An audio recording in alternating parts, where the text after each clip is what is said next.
नमस्कार दोस्तों, आप सभी की इच्छा से कि भैंस मुंडी में विशेष जो भक्त है ओकर वीडियो हमन बनान तो नवरात्रि पर्व के सब झन ला गड़ा गड़ा बधाई है मोर धरोहर यूट्यूब चैनल के माध्यम से।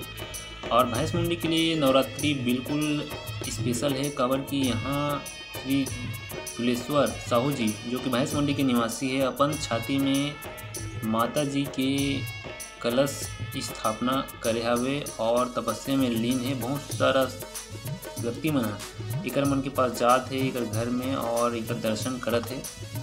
हम धन्य हन और भाग्यशाली हन कि हमार बीच ऐसे भक्त भी उपस्थित है हमारे भैंस मुंडी गाँव में, जो कि मंडल पारा भैंस मुंडी में आए के बाद आप मन एकर घर में बिल्कुल पहुँच जाओ। तो चैनल के माध्यम से आप मतलब घर बैठे भक्त श्री फुलेश्वर साहू के दर्शन आप मतलब करवाते हैं। किस तरीके से वो नवरात्रि के पर्व में माता जी के श्रद्धा भक्ति तन मन धन के साथ अपन छाती में जोत जवाना के स्थापना करे हवे।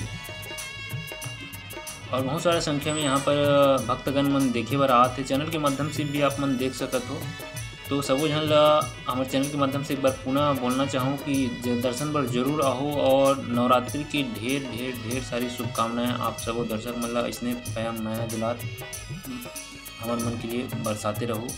हैप्पी नवरात्रि आप सबो दर्शक मन ला बहुत बहुत धन्यवाद। जय हिंद, जय छत्तीसगढ़।